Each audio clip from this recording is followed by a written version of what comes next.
Imagine standing in a ring while thousands of people scream for your head. Imagine a city burning your jersey in the streets because you chose a different job.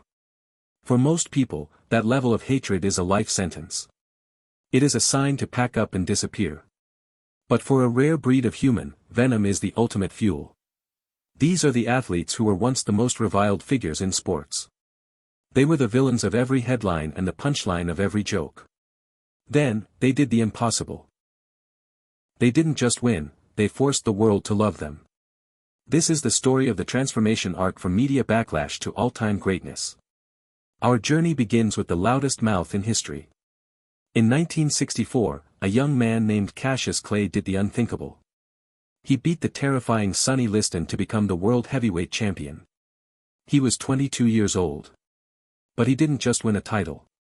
He changed his name to Muhammad Ali and joined the Nation of Islam.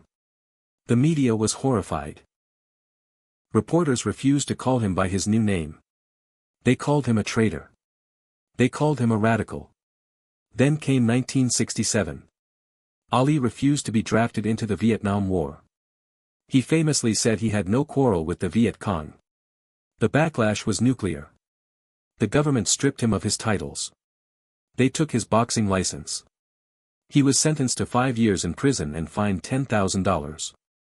For nearly 4 years, the greatest athlete on the planet was banned from his craft during his absolute prime. He went from a boxing hero to the most hated man in America. But Ali didn't flinch. He spent those years speaking at colleges and standing his ground. When he finally returned to the ring, he wasn't just a fighter. He was a symbol of conviction.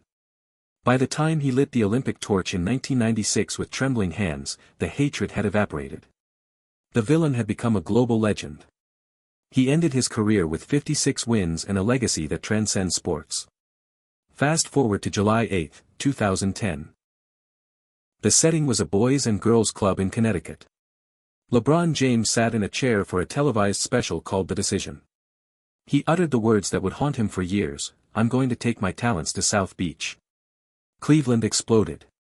Fans burned his number 23 jersey in the gutters. The team owner, Dan Gilbert, published a furious letter in Comic Sans. He called LeBron cowardly and heartless. The entire NBA turned against him. Overnight, the Chosen One became the Frozen One. The first year in Miami was a nightmare of public relations. He was booed in every arena. When the Heat lost the 2011 finals to Dallas, the world cheered for his failure. LeBron was at his lowest ebb. He realized that being the villain didn't suit him. He stopped trying to fight the world and started focusing on the game. He led the Heat to back-to-back championships in 2012 and 2013. But the real transformation happened in 2014. He went back home. He returned to Cleveland with a singular mission. In 2016, he did what no one thought possible. He brought a championship to a city that hadn't seen one in 52 years. He cried on the floor and screamed, "Cleveland, this is for you." The man they burned in effigy was now a legend. But sometimes, the hatred isn't about where you play. It is about who you are when the lights go out. In the late 2000s, Tiger Woods was the untouchable face of perfection. He had 14 major titles and a billion-dollar brand. Then, a single car crash in November 2009 unraveled everything. The scandal that followed was a feeding frenzy. His private life was laid bare on every tabloid cover. Sponsors like Gillette and Accenture dropped him immediately. He became a punchline for late-night talk shows. The world didn't just hate him, they were disappointed in him. The next decade was a serious decline. His body broke down. He had 4 back surgeries, including a spinal fusion in 2017. He was arrested for a DUI after being found asleep at the wheel. He was ranked 1,199th in the world. People said he was finished. They said he was a cautionary tale. Then came Sunday at the 2019 Masters. Tiger Woods, at 43 years old, walked up the 18th fairway at Augusta National.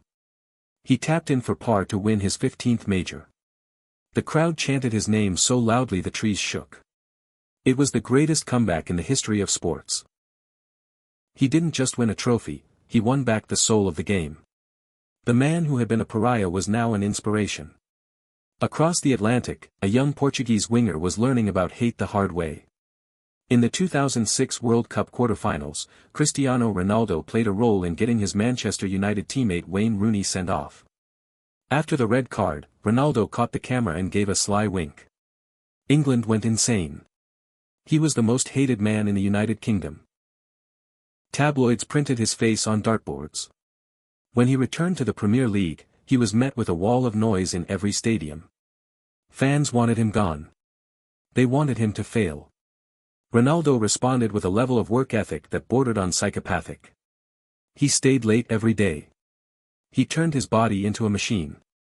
He scored 23 goals in the 2006-2007 season and led United to the title. He didn't apologize with words, he apologized with excellence. By the time he left for Real Madrid in a record $94 million transfer, he was a club legend. He went on to win 5 Ballon d'Or awards and score over 900 career goals. The boy who winked had become the man who defined an era. He proved that if you are good enough, the boos eventually turn into cheers. Then there is the Mamba. In 2003, Kobe Bryant was at the center of a sexual assault case in Colorado that nearly ended his career. His image was shattered. McDonald's and Nutella ended their contracts with him. He was no longer the heir to Michael Jordan, he was a pariah. Teammates didn't like him. The media called him selfish. The Lakers traded Shaquille O'Neal, and the blame fell squarely on Kobe. He was isolated on a bad team, scoring 81 points in a single game but winning nothing. He was the ultimate villain. Kobe leaned into it. He created the Black Mamba persona as a way to separate his personal struggles from his professional execution. He decided that if people were going to hate him, he would give them a reason to fear him. He won back-to-back titles in 2009 and 2010 without Shaq. He showed a level of grit that won over his fiercest critics. By his final game in 2016, the narrative had flipped completely. He scored 60 points in his farewell performance while the entire world watched in awe. When he died tragically in 2020, the globe mourned him not as a flawed man, but as a teacher of the Mamba mentality. He had transformed his legacy through sheer, unrelenting will. Even the greatest of all time, Michael Jordan, wasn't immune. In 1993, at the height of his powers, Jordan was under fire for his gambling habits. The book, The Jordan Rules, painted him as a tyrant who bullied his teammates. When he retired abruptly to play baseball, people said he was running away. They questioned his character. They said he was selfish for leaving the Bulls in the lurch. For a brief moment, the aura of MJ was flickering. He returned in 1995 with a simple 2-word fax, "I'm back." But he lost to the Orlando Magic in the playoffs. The critics chirped that he had lost his step. He wasn't Air Jordan anymore.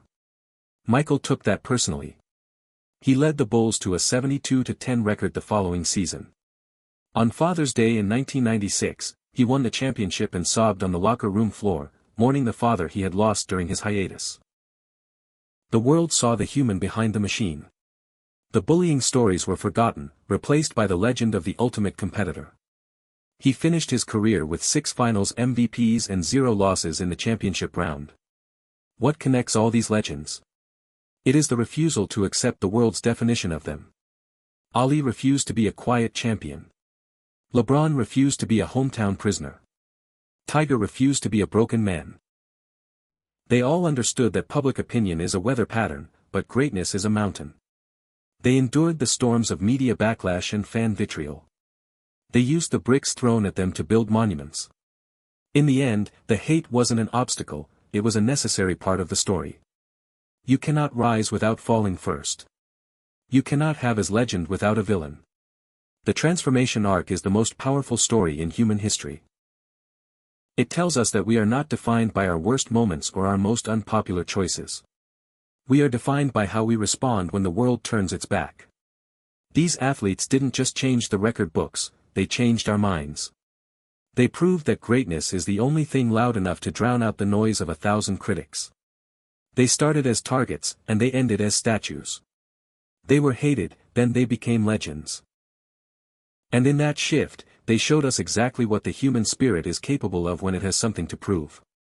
If you enjoyed this video, don't forget to like, subscribe, and share for more powerful stories.